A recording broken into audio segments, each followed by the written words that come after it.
OECS EDU meets with stakeholders in Dominica as part of its regional outreach program.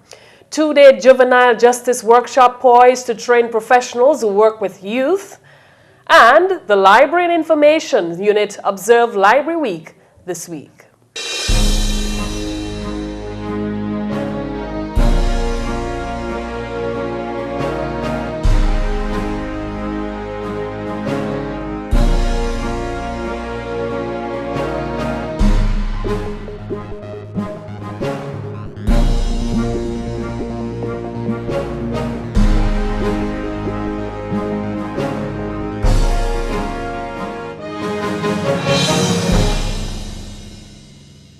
Hello viewers, welcome to another edition of National Focus. I'm Tarnia Green. And I'm Mervin Matthews. Stay with us for details of the headline stories and others right after this.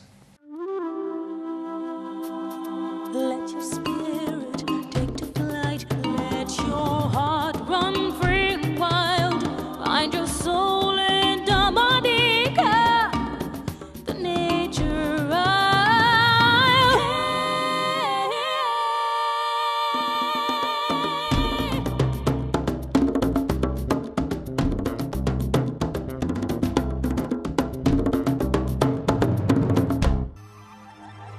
The facts as they are, brought to you every day, only on GIS Channel 7. The OECS Export Development Unit on Wednesday convened a special stakeholders meeting at the Fortune Hotel as part of a regional outreach program. The stakeholder meeting brought together the major players and cluster groupings in Dominica who are currently working with the unit in the delivery of its various services. The highlight of the meeting included addresses from the Director of Trade, Wellsworth Bethelmy, Dominica's OECS Commissioner, Felix Gregoire, and Head of the OECS EDU, Vincent Filbert. The OECS EDU office is in the process of implementing the unit's work program and will utilize resources available under the 10th EDF for key sectors of the regional economy. Head of the OECS EDU, Vincent Filbert, told GIS News that Wednesday's meeting served as a means of bringing client firms closer together to strategize with the unit on the best way to deepen the process of collaboration between the unit and the stakeholder groups. We wanted to share our programs, get their input, get a sense from these people at the institutional level, the business support organizations, as to how they see us impacting business.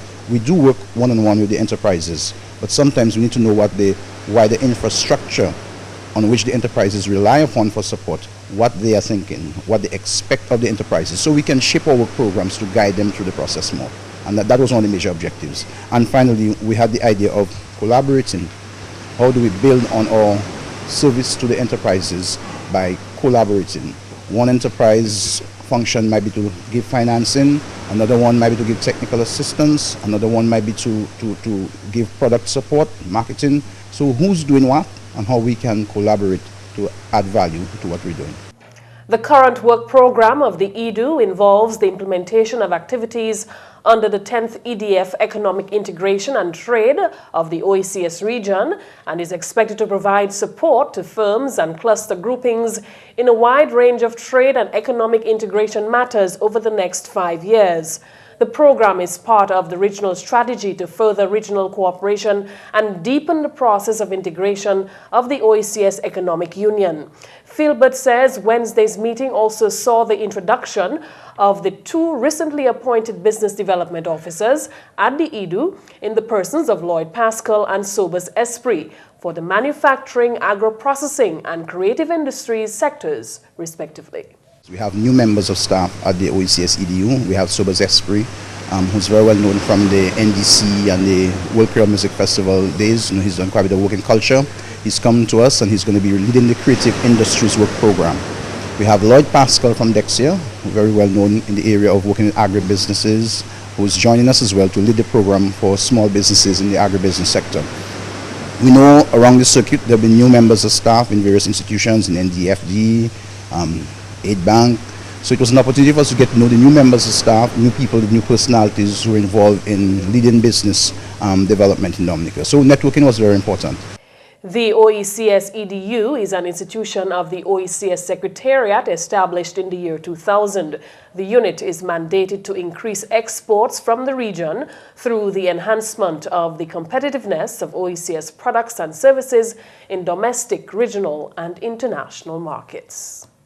Professionals with a special interest in juvenile matters gathered at the Garawe Hotel on Wednesday for the opening ceremony of the Juvenile Justice Training Workshop.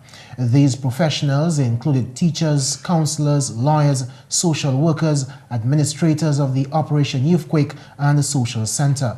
The 2.5-day workshop will focus on pertinent issues of juvenile justice in Dominica. Social Services Minister Honorable Gloria Shillingford, in her remarks at the opening ceremony, said the Convention on the Rights of the Child defines a juvenile as a human being under the age of 18. The minister emphasized how the impressionable nature of these individuals is sufficient reason for their protection.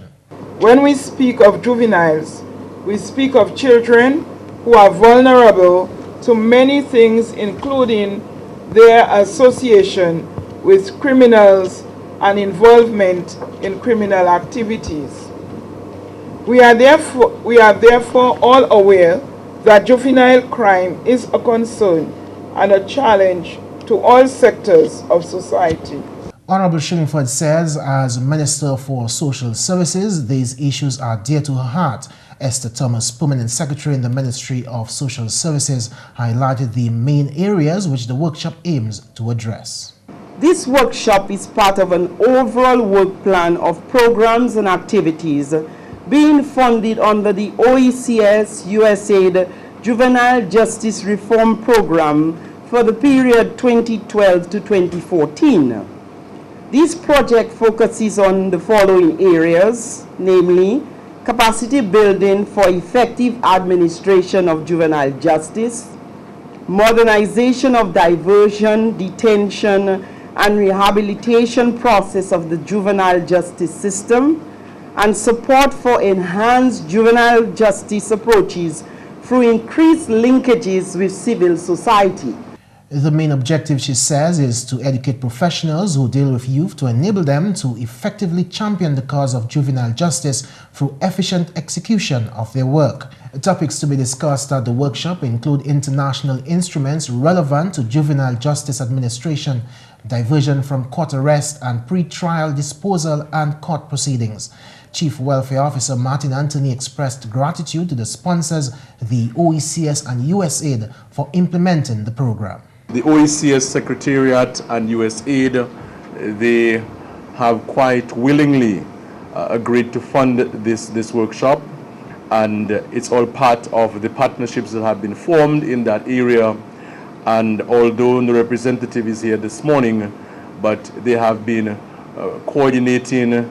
Mr. Dwight Calix and the rest of the staff at the OECS Secretariat have been coordinating, doing all the coordinating aspects of this workshop together with the ministry. And so we want to thank the Secretariat and USAID for that initiative, because the focus now for the Secretariat is on the administration of juvenile justice and assisting member states of the OECS in that regard. And what we are doing, the training is only one component of the assistance being given, and we want to say thank you very much to the Secretariat. Among the special guests at the event was Justice Bernie Stevenson Brooks, an advocate for the cause of juvenile matters, as well as the well-qualified facilitators Don Henry of Anguilla and attorney Jehazel Thompson from Trinidad. In more news, OECS member states, including Dominica, are much closer to regional integration in yet another area, agriculture and food safety export regulation, thanks to CAFSA. CAFSA, the Caribbean Agricultural Health and Food Safety Agency, is an organization which develops technical measures and protocols required for a country to achieve sanitary and phytosanitary certification necessary for agricultural trade. Phytosanitary and sanitary measures are measures to protect humans, animals, and plants from diseases, pests, or contaminants. The World Trade Organization in 1995 agreement on SPS requires that more attention must be paid to agricultural exports. At Monday's opening ceremony of the Agricultural Health and Food Safety National Workshop, George Alsey, OECS Secretariat representative, said in order to modernize agriculture in the region, it is imperative that countries follow protocols set by international standards. Agricultural practices, as they relate to food production and distribution along the value chain, and the treatment of plant and animal pests, must also adopt the most environmentally sustainable and accepted advanced technologies to support member states' efforts to transform the sector. The development of the agricultural and food safety system is at the forefront of the agriculture agenda in the region, and the inclusion of the private sector in partnership with the public sector is vital in fulfilling Article 20 of the Economic Union Protocol in the revised Treaty of Bastille, which commits member states to agree to the development of an agriculture policy which takes into account regional and global agreements and conventions and offers a strategic framework for prioritizing regional programs that address cross-border dimensions of agriculture. Within the context, member states are committed to the transformation of the agricultural sector through, inter alia, the establishment of a framework necessary for its modernization.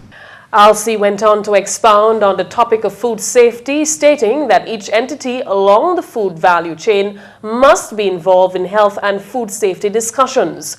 He announced that the harmonization of laws and the adaptation of the sanitary and phytosanitary measures will play a major role in the agricultural sector modernization process. The plans to upgrade the agricultural health and food safety focus on the establishment of an integrated OECS network of agencies. The objectives of this program are, among others, to improve the human and financial resource base, promote public-private sector partnerships in managing the programs, ensure conditions for facilitating trade and market access, and upgrade the technical capacity of agricultural and food safety systems. With the establishment of CAFSA, the programs of the National Agricultural Health and Food Safety Systems of the OECS and the wider region will be complemented and enhanced as they are consistent with the broader CARICOM region's goals and objectives. The regional network partnership will facilitate the development and use of internationally accepted standards and guidelines and the harmonization of technical procedures, as well as the development of strategies to address deficiencies in the national and regional levels. The CAFSA, as conceptualized, will provide a regional framework for coordination and integration of technical support to OECS member states. CAFSA also reduces excessive administrative delays in the clearance of perishable agricultural goods that act as restrictions to agricultural trade. In more news, the Roseau Public Library is this week staging a number of activities to mark Library Week 2013. The activities, which officially began on Monday, are being observed under the theme Communities Connect at the Library. Chief Librarian at the Roseau Public Library, Davina Jones, says the library has been involved in a number of outreach involving students from various schools.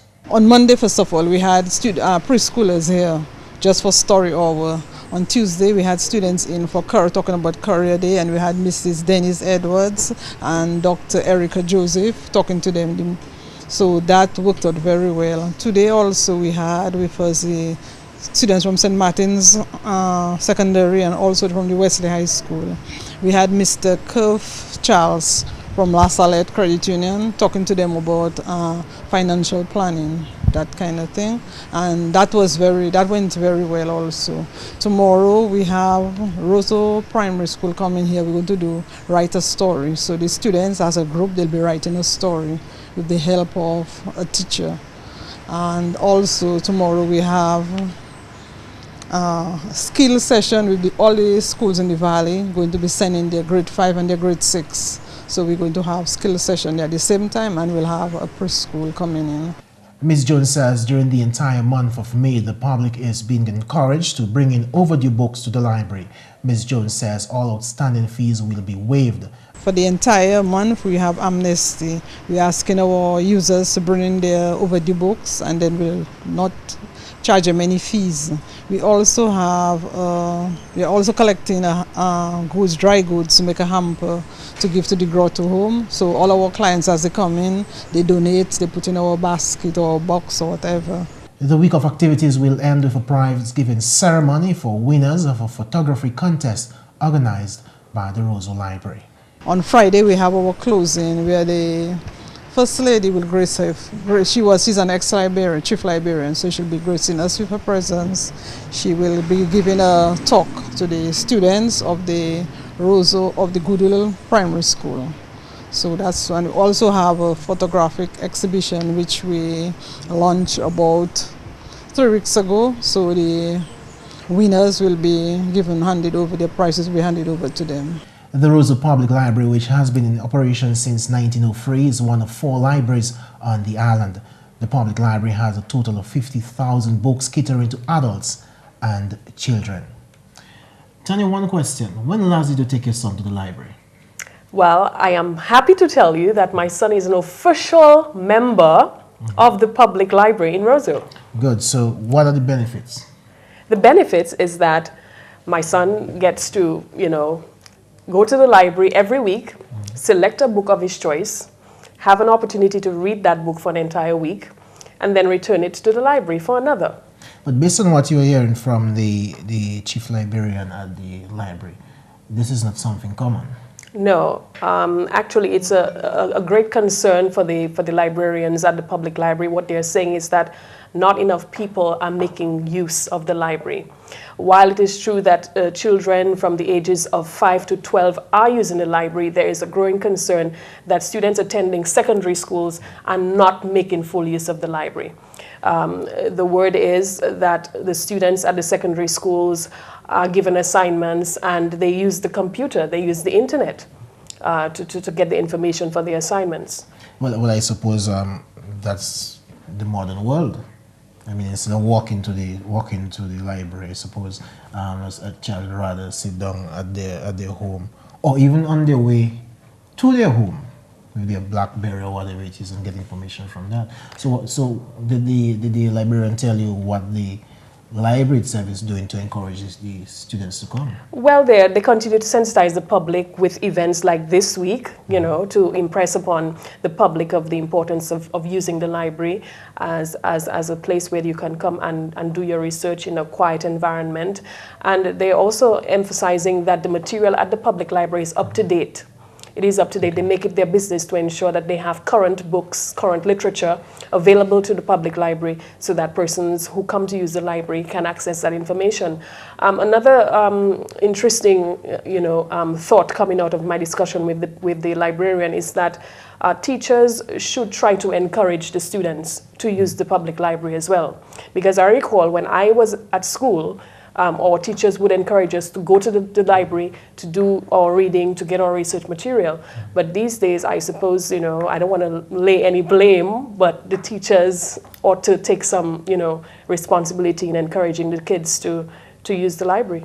So I guess even in the modern world, the message is that students must use the library more. Yes, because we don't want our public library to remain to be a white elephant. Because government continue to invest a lot of money in equipping the library on an annual basis. And I think even the United States also put some money into it. I think they have the US corner. That's right. Yeah, that's right. Right. So the call out there to you, adults and children, make use of the library. The 6th meeting of the 3rd session of the 8th Parliament gets underway at the House of Assembly in Roseau on Thursday.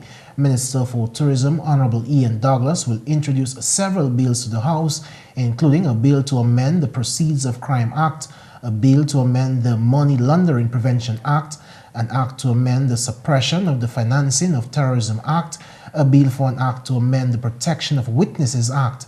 There will also be 2nd and 3rd readings of a bill for an act to give effect to the Convention Against Transnational Organized Crime, the Protocol to Prevent, Suppress and Punish Trafficking in Persons, especially women and children, signed in New York on November 15, 2000.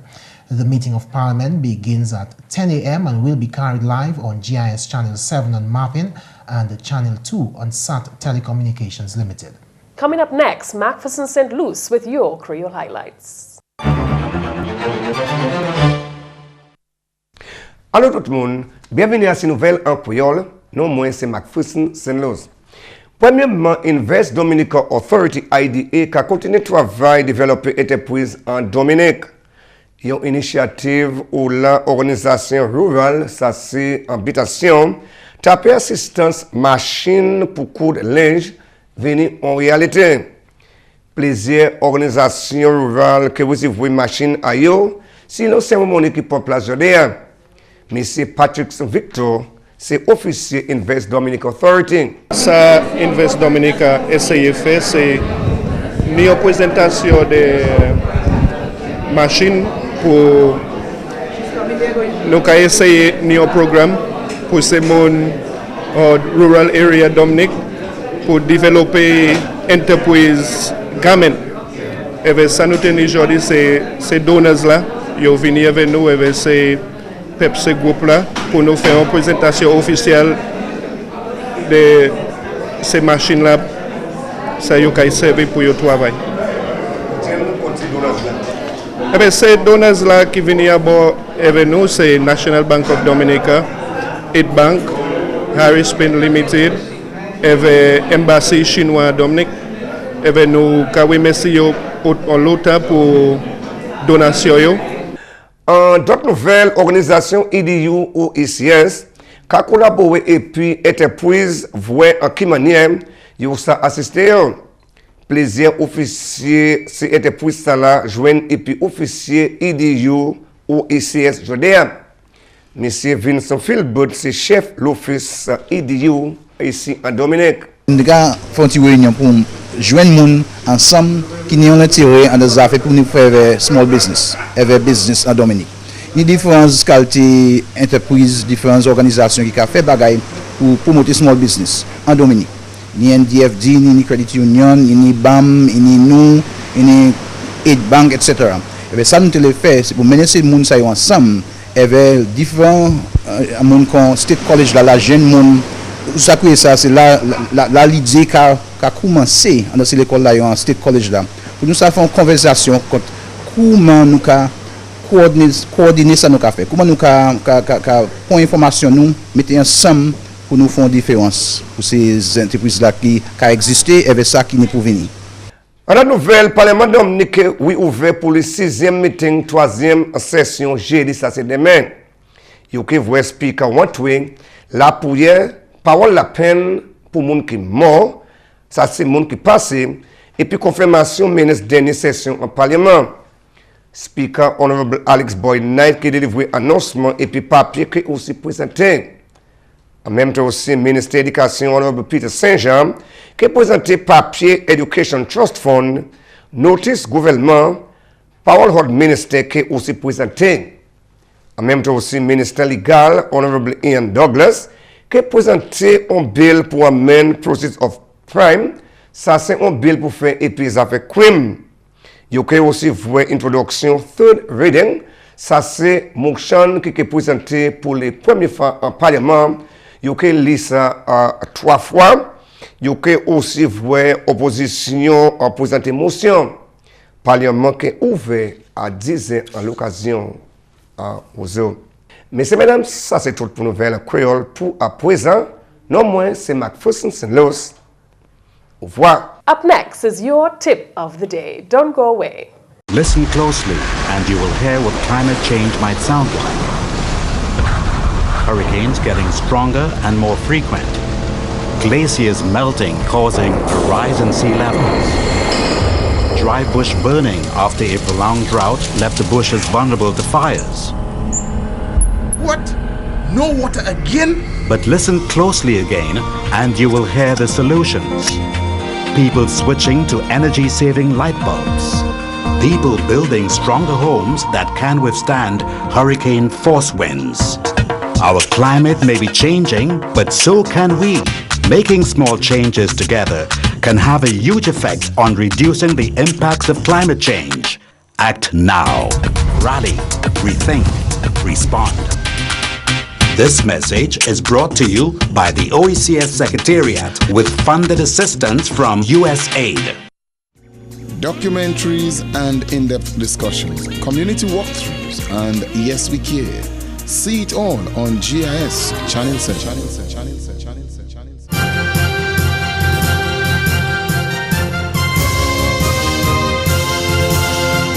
Today we want to encourage you to eat avocados. For dry skin, incorporate more avocados into your diet. They are rich in monounsaturated fat and vitamin E, both of which promote healthy skin. Try them on salads and sandwiches, and even in smoothies. And that's all for this edition of National Focus. We always welcome your suggestions and comments.